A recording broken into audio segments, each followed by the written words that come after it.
Hello, everyone. I'm extremely excited to be here interviewing the amazingly talented Katie Morgan today. Katie is the head media producer and videographer at the sports department at the University of San Francisco. She has a great collection of unique media pieces telling the diverse stories and following the successes of various athletes across the world. USF is actually where I had the pleasure of meeting Katie when I was interviewed by her for a segment of Behind the Mask while I was a student athlete there. So I'm really excited to flip the script and hear from her and learn about her experience in the media field. So I wanted to give you, Katie, the opportunity to tell us a little bit about what you do and what you've been up to recently. Well, Keely, thank you so much for having me on this interview. I really appreciate it. I'm very proud of you. I do a monthly show that you were on called Behind the Mask that airs on NBC. I also do live sports. So, I just got back from Tokyo. I produced the Olympics. I've been doing it since 2002. And it was very interesting to try to tell or produce live television during a pandemic. That was a whole different ball game for us and the people that I work with at NBC. So that's kind of what I do. I like to do a little mix of live and post production. So I really wanted to jump into that side of your job that's really so much more than sports and talk about the humanitarian side of your productions, which kind of relates to a lot of common media themes I've been studying. So I wanted to talk about the representation of women in sports, as this is something we're both really passionate about, and kind of starting off with in the ways that women are underrepresented, especially in coverage, and misrepresented through stereotypes in media coverage and just in sports based fictional series. Sports is the conduit to telling these amazing stories. If you put out a story of a female and tell people, oh, her favorite color is this and she likes that and this is her favorite music, nobody cares. That's not going to bring fans to want to support this woman. So what do I do? Well, I want you to get involved and know what drives this person. What was it like growing up in her family? What triumphs or defeats has she overcome to be this person? What does she want to do outside of the sports realm? And that's why we humanize people so other people can connect. You were kind of touching on you've done so many stories about women in sports, and I've been fortunate to watch your Rise series, which is focusing specifically on women in sports and Title IX and kind of that like birthplace, which is like so just not really talked about in media. So I really like what you did there, and I think it's really important. But as a creator of this, why do you feel the need to create something like this, and why do you feel it's so important? And what was your goal for kind of to have other people see this, and young women that are trying to get into sports or pursue college athletics? What does that mean for them? Mhm. Yeah, that's a really good question. I just felt like we had so many powerhouse women that had gone to the university, that had been all Americans, that had gone on to be tremendous coaches or in the workplace, CEOs, lawyers, those kind of things. And one of the most important things was that, look, if we don't educate our current youth, our female youth, about all these women that came before them, then it's for nothing. And what was great is that when I had the current USF athletes, when I brought them into this and we did this media day where they stood in front of a teleprompter and they read a script thanking the pioneers that came before them. Some of them had no idea what Title IX was. They had no idea how Title IX works for them and how it's about equality. And so what was important was I was able to give homage to the female pioneers, but I was also able to educate the current females who are like, wow, I had no idea how they fought for our rights and how we're getting what we're getting. And now we have to push forward and fight for the future females that are coming on later.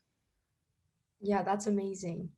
And then I want to briefly touch on the Bechdel test, which kind of is a media tool that's used to determine how well developed female characters on a media text are and whether they're more complex, independent characters or they're just accessories to male characters. And the rules for the test are really simple. It's just the first rule, it must include two female characters. The second rule, it must have at least one conversation within each other. And then the third rule, they have to talk about something other than a man. So this includes like husbands, sons, friends. But I kind of want to take it into a different perspective and look at kind of, is it effective, but also could it be applied to sports media and the way that women are covered in the media? I think if you had two men together, you would be talking about how much they progressed year after year. What did this medal mean versus that medal? And when we talk to women, if we were to put two women together, I know that we would go out and seek two women who were mothers, and then we would talk about them. Well, what's it like being an Olympian and raising a child? But that conversation would never happen with a man. We would not put two men together who just had world records and talk about what it's like to be a father and how much they miss their son or their daughter. But for women, we would. So why are we not seeing two women talking to each other or having a reporter talking about kind of how, badass they are? Like, look, we could sit and talk to Allison. We could have another woman talk about, look, you just won 11 medals. You're going to retire and you are going to be the career holder in the most Olympic medals made over your Olympic career. She tied Carl Lewis with her 10th with her 10th bronze medal, and then she surpassed him with her 11th gold medal with the team relay. We're not talking about that. We're not talking about, what did you sacrifice? How did you train for that? We're talking more about what's it like to be a mother, which I think is a beautiful thing. But if you're going to talk about equality, then you're going to need to ask men those same questions. And I just don't see that happening. And there's really a lot of underlying sexism that just really just goes unnoticed and is like, even when you're made aware of it, you just that's just the tip of the iceberg and covering like how large the differences are. It's not just in coverage, but it's the way that the coverage is produced and the way that female athletes are looked at. And I mean, you see it even with, we talked about Simone Biles and the pressure that's on her, that is, she really feels like she doesn't see, like she's called out production and said, I don't see male athletes having to go through what I go through. And it's so much more pressure on her being a female, the way that she looks, the way she presents herself. She's being criticized for being emotional, being sensitive. And it's like, you don't see male athletes necessarily having to face these challenges. And it just kind of goes back to the way that the media is produced. And I think that's really what makes your work so important, is you're right there in that production level, like creating change and creating media that sets up women in a positive light and is inspiring and is just making it, is just fighting for equality. And so I so appreciate the work that you do. And I just love watching what you do on social media. And like, I think that's kind of goes in my next point is I think for you, you've been able to utilize social media as such an effective tool to put out pieces and, work towards this as so many other females have. But I know there is both sides that it can be effective and also can be a hindrance, as we've seen, at the Olympics and what gets posted in the spotlight. What do you see in the future of women in media with this new implementation and obviously massive growth and continual growth of social media? Media is there to build you up and to create this kind of monster. They create this perfection. And you talk about being on a platform. Simone Biles, who, they've made her into the GOAT, but also the media loves to see you when you crash, especially if you're a woman. And so that's where media is very interesting. But I also love that Simone Biles can immediately get on social media and she can right the wrong. So media paints this picture of, here's this woman, this GOAT, and she's let everybody down. Well, no, not really. Let's back it up with data. Not only did she go on social media and explain who she was, but then she had many people come to her aid and talk about, hey, look, mental health it's so crucial and we need to talk about this. And what's great is so many athletes came to the table and backed her up. I love to tell stories that help other people. I did one on a soccer athlete who lost her sister to suicide.